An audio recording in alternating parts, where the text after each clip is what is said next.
मैं आज मैंगलोर में हूँ। चंद्रचूड़ भी मैंगलोर में है। और हमारा कल यहाँ सेशन हुआ था और अच्छा गया, अच्छा जा रहा है हर जगह। इससे पहले मैं चंडीगढ़ में था। वहाँ तो बहुत ही बढ़िया सेशन रहा, 5 घंटे का सेशन रहा करके वहाँ स्टूडेंट्स थे, यूनिवर्सिटी के लोग थे, काफ़ी लोग वहाँ पर आए थे। और यहाँ पे जो जनरल मैंगलोर में जो लिट फेस्टिवल में जैसे क्राउड आता है तो यूजली यंग, वही पैटर्न हर जगह दिखाई दे रहा है यहाँ पे। अ, हम पहले बिट्स पिलानी में थे दोनों, तो वहाँ तो ऑब्वियसली सारे स्टूडेंट्स ही थे, लेकिन जनरली इवन इफ आप कहीं और किसी एरिया में जाते हैं तो ज़्यादातर यंग लोग ही आ रहे हैं करके सुनने के लिए।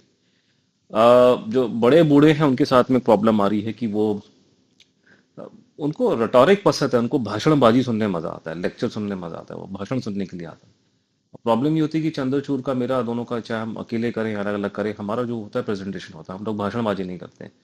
हम आपको डेटा दिखाते हैं सारा, आपको इमेजेस दिखाते हैं, वीडियोस दिखाते हैं, थोड़ा हंसी मजाक करते हैं। तो एक पूरा एक अपने आप में एक बहुत जबरदस्त एक वो बन जाता है अपना अ, एक अच्छा अच्छा एक्सपीरियंस आता है। इन्फोटेनमेंट आप कह सकते हैं उसको, क्योंकि इन्फोटेनमेंट अगर नहीं होगा तो आप 4-5 घंटे किसी को बिठा करके इतनी लंबी और इतनी गंभीर बात नहीं समझा सकते। तो उस हिसाब से ये चीज़ अच्छी है, और ये मेरे लिए चली है हर जगह। मैंने दुनिया में जहां भर भी लेक्चर दिए लोगों को ये पसंद आया, तो उसमें कोई डिस्प्यूट नहीं है। सिर्फ एक प्रॉब्लम थी पहले, आपको मालूम है कि हम लोग कोविड के वजह से बीच में 2 साल हमारे खत्म हो गए। फिर शुरुआत हुआ तो ओमिक्रॉन बीच में आ गया, तो उसके चक्कर में फिर 2 ढाई महीने खराब हो गए। अब शुरुआत हुई है तो जैसा कि हमको उम्मीद थी, एक के बाद एक हमारे लेक्चर्स जो हैं अलग अलग जगह पे इंडिविजुअली भी और अलग हमारे हो रहे हैं। ये अभी तक सो फार सो गुड, लेकिन मेरा मानना है कि स्पीड थोड़ी बढ़नी चाहिए। और हमारे लिए बहुत इम्पोर्टेंट है ये साल, नेताजी के 125 साल, और साथ में ही भारत की आज़ादी के 75th ईयर। तो हर जगह ये थीम है, मतलब यहाँ भी इनफैक्ट हमारे नीचे ऑडिटोरियम में जो प्रोग्राम हुआ था उसमें उन्होंने ये लगा रखा था कि 125 साल भारत की आज़ादी के। तो ये इस साल को वैसे भी अब तो मौका और दस्तूर दोनों है कि आप भारत की आज़ादी की, फ्रीडम स्ट्रगल की बात करें, उसमें अगर बातचीत होगी तो नेताजी का नाम आना चाहिए, और उसी में हम लोग चाहते हैं कि हमारा भी पूरा। और हम चाहते हैं कि अगस्त के महीने तक आते आते इतना देश में ट्रैक्शन हो जाए, देश के अंदर इतने लोग इतना इस केस में इंटरेस्ट लेना शुरू कर दें कि हमें जब वो मूर्ति दिल्ली में लगे, जो हमारी, आपको पता ही है कि प्रधानमंत्री ने फैसला लिया कि मूर्ति लगाई जाएगी वहां पे राजपथ पे। जब वो राजपथ की मूर्ति लगती तो हमारे पास इतना अट्रैक्शन होना चाहिए कि हम लोग सरकार तक अपनी बात पहुंचा सके। सरकार के बहुत सारे माइनस पॉइंट्स है, लेकिन जो प्लस पॉइंट में से प्लस ये है कि ये लोग हॉस्टाइल नहीं है। और खासकर जितने आप बीजेपी का या संघ का रैंक एंड फाइल को आप देखेंगे, तो वो लोग इस केस के फेवर में। तो मेरे को लगता है कि एक बार अगर हमें क्रिटिकल मास जनरेट कर लें और लोगों से बातचीत करें और अलग अलग जगह लेक्चर दें, तो हम शायद सरकार को परसुएट कर सकते हैं कि आपको ये काम करना है। और वो काम क्या करना है कि सारी बातें ठीक है, लेकिन दो चीजें जिसपे हम लोग को लगे रहना है। हम और प्लानिंग भी कर रहे हैं, कुछ और बातें हैं जो मैं आपको अभी नहीं बता, अभी जब तब बताऊंगा जब समय आएगा, अभी तो नहीं। आप लोग की सपोर्ट थोड़ी बहुत मिल रही है, उससे हम और काम कर रहे हैं। तो जब वो रिजल्ट डिक्लेयर करने की पोजीशन में होंगे तो हम डिक्लेयर करेंगे। लेकिन ये कि हमको दो चीज़ों को फोकस रखना है कि जो नेताजी की मृत्यु का जो प्रकरण है वो हमें सॉल्व करना है। सॉल्व हम कर चुके हैं, गुमनामी बाबा सुभाष चंद्र बोस थे। सिर्फ उसको हमने जग जाहिर करना है। लोग उल्टी सीधी बातें बोलते हैं बीच में, जैसे अभी थोड़े दिन पहले कोई शास्त्री जी हैं, कोई इतिहास, कोई जर्नलिस्ट है यहाँ पे, बड़े जाने माने, मतलब आंध्र प्रदेश में, तेलंगाना साइड में, तो वो हमारे पीछे पड़ गए आजकल ट्विटर में उठा करके। समझ में नहीं आ रहा कि आदमी का लिंक तो संघ के साथ में है, लेकिन वो कांग्रेस के लोगों की बातें क्यों बोल रहा है कि नेताजी की अस्थियां जापान से लेके आनी है। वो सब ठीक है, लेकिन उसके पास में कोई तथ्य नाम की चीज नहीं है। रटोरिक मतलब की बातें करे जा रहा है, और चुन चुन करके वो बातें निकाल रहा है जो नेताजी के परिवार में कांग्रेस का जो धड़ा है उसके आर्गुमेंट और करके दे रहा है। तो इस तरह का नहीं हुआ, लेकिन ठीक है, चलो, थोड़ी एक्टिविटी होना बहुत जरूरी है इस पूरे केस में, थोड़ा डिबेट हो तो अच्छा रहता है।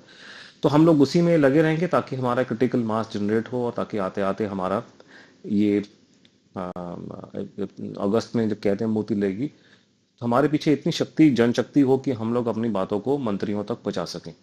और मंत्रियों को भी लगेगा कि साहब इन आदमियों को, अगर इनके पीछे इतनी जनशक्ति है, इतने लोग इनको सपोर्ट कर रहे हैं, तो इनको इग्नोर करना आसान नहीं है, ठीक नहीं है।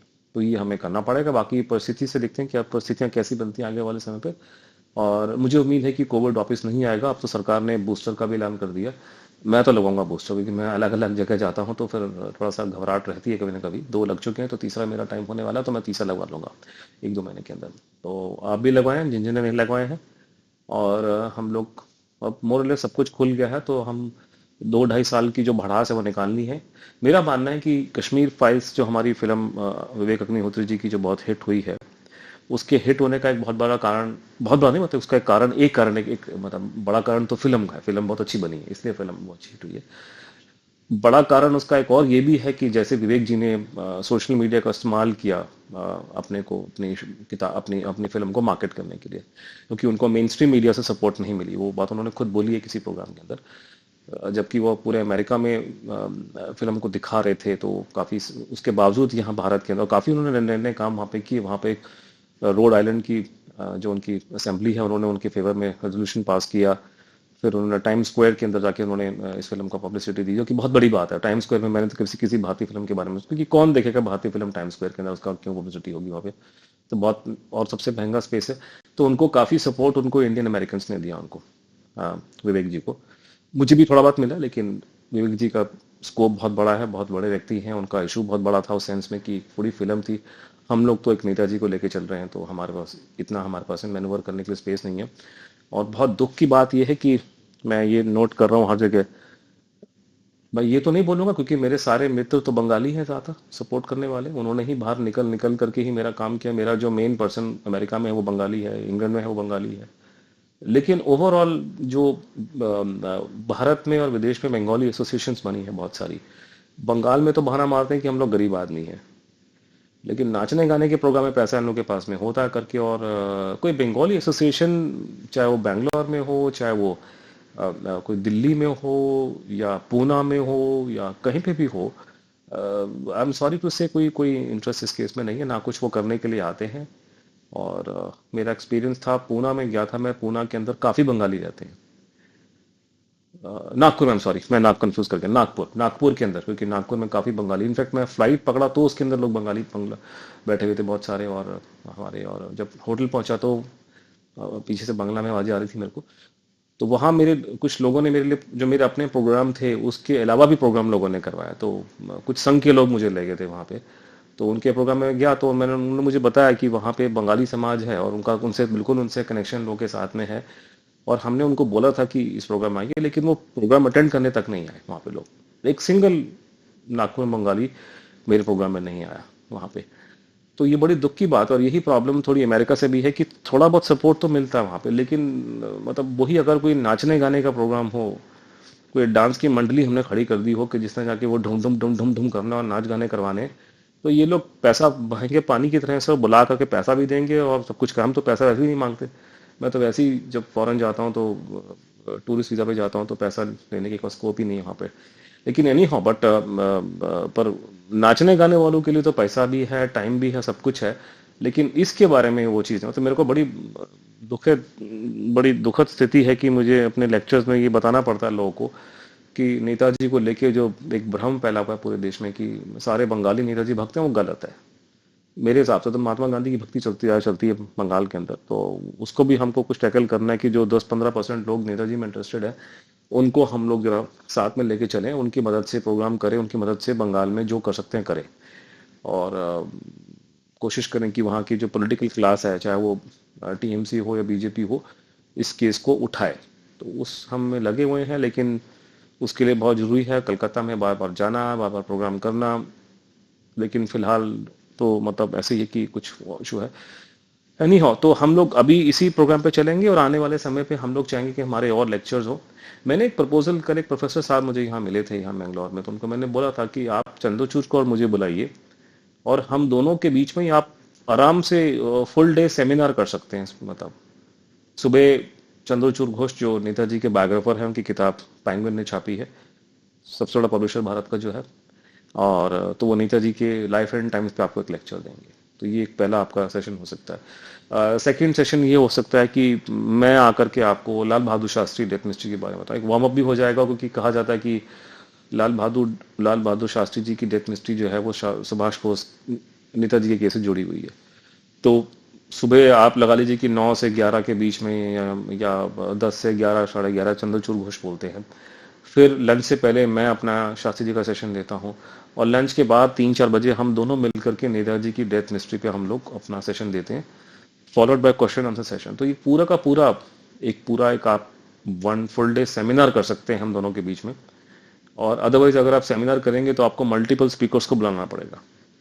और होता क्या है कि स्पीकर्स जितने आजकल आ रहे हैं, अनलेस अनटिल, हाँ देखिए कुछ स्पीकर बहुत मशहूर हैं, बहुत जाने माने लोग हैं, तो लोग उनको देखना चाहते हैं।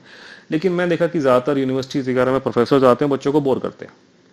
तो आइडिया ये होता है कि एक इंफोटेनमेंट जैसा किया जाए कि लोगों को सुनने में मजा आए और अच्छा प्रेजेंटेशन देके उनको भी अच्छा टाइम पास हो। तो एक ये भी है कि जैसा कि मैं ताशकंद फाइल से कश्मीर फाइल से घुमा फिरा के यहाँ पे लिया है कि एक फैक्टर जो था कि क्यों वो फिल्म बहुत चली है, उसका कारण ये भी कि पिछले 2 साल से हम लोगों ने फिल्में नहीं देखी हैं सिनेमा हॉल में कोई। तो शायद इसकी जो रिलीज का टाइमिंग ऐसा था कि जैसे ही कश्मीर फाइल्स आई है, एकदम से कोविड जो है वो हट गया और लोगों ने फिल्मों देखने जाना शुरू कर दिया। तो बहुत बड़ा हुजूम जो है लोगों का वो सिनेमा हॉल में जाना शुरू अब हो गया है कि जो पिछले 2 साल से, और 2 साल की भड़ास निकल रही है। तो मेरे ख्याल से वो कश्मीर फाइल्स का वो जो आने का वो टाइम था कि उस टाइम पे ही लोगों ने देखना शुरू किया। मैं वही पैटर्न देख रहा हूँ यूनिवर्सिटीज में और जहां जहां मैं जा रहा हूँ कि पिछले 2 साल से ऑफलाइन क्लासेस नहीं हुई हैं, ऑनलाइन क्लासेस थी और लोग टीचर्स और स्टूडेंट्स खप गए थे ऑनलाइन क्लास करते करते। और अब एकदम से ऑफलाइन हुई है तो एक के बाद एक लाइन लग रही है, तो हम लोग इसीलिए हम लोग अलग अलग जगह पे जा रहे हैं, कर रहे हैं। तो आपसे विनती होगी जो आप देख रहे हैं अभी कि आने वाले समय पे आप लोगों को जो जो बन पाए, हमें अलग अलग जगह पे भारत में और विदेश के अंदर भी लेक्चर्स करने हैं। और आपकी मदद से ही काम होगा, हम लोग करेंगे। और मेरी अवेलेबिलिटी है कि मैं इस महीने में ये शायद मेरा आखिरी लेक्चर होगा। अभी मैं थोड़ा रेस्ट लूंगा, मेरे को कुछ ब्रीदिंग का प्रॉब्लम हो जाता है और दिल्ली में होता है, यहाँ नहीं है मुझे। यहाँ बैंगलोर में तो हवा में समुंदर पास में, तो यहाँ मैं ठीक हूँ। लेकिन मैं ये महीने तो दिल्ली में आके कुछ ड्राई एयर से गर्मी से प्रॉब्लम होती है, इसी महीने में होती है अप्रैल में, फिर वो बाद में ठीक हो जाती है। तो मैं अब मई के बाद से अवेलेबल हूँ। चंद्रचूड़ अवेलेबल है, चंद्रचूड़ की बातचीत चल रही है जाने की। शायद कलकत्ता को उसका प्रोग्राम बन सकता है कोई अकेले में उसका इस महीने के एंड में। तो हम लोग अवेलेबल हैं, आप लोग हमको बुलाएं लेक्चर्स के लिए। 2 साल के कोविड के महामारी के बाद लोग बाहर निकल रहे हैं, बातचीत कर रहे हैं, फिल्में देख रहे हैं, लिट फेस्टिवल्स हो रहे हैं। तो यही हमारे और हमारे लिए ये बहुत साल बहुत इंपॉर्टेंट है। हमें इतना क्रिटिकल मास एक जनरेट करना है पारे सब्जेक्ट्स मैटर के ऊपर कि नेताजी की डेथ मिस्ट्री का हमने सेटलमेंट करना है। और दूसरा जो बड़ा काम है वो शायद एकदम से नहीं होगा, लेकिन समय आते धीरे धीरे जो हमारे कि भारत की आज़ादी में सबसे बड़ी भूमिका नेताजी की रही थी। तो ये बात, हम इन दो बातों को लेकर आगे चलेंगे। और आपकी मदद से आने वाले समय पे हम लोग कोशिश करेंगे कि क्रिटिकल मास बनाएं और ताकि जो देश की सरकार है वो हमारी बात सुने और वो स्टेप ले जो स्टेप उनको आज से बहुत समय पहले ले लेने चाहिए थे। तो देखते हैं आगे क्या होता है। लेकिन जैसा कि मैंने बोला कि सो फार सो गुड, अभी तक हमारा ये साल का ठीक ठाक रहा है, हमारे काफी लेक्चर्स हो रहे हैं। आगे और हों और स्पीड बढ़े और बड़े स्केल पे हो, इसी की उम्मीद मैं करता हूँ कि आगे जाके ऐसा कुछ होगा।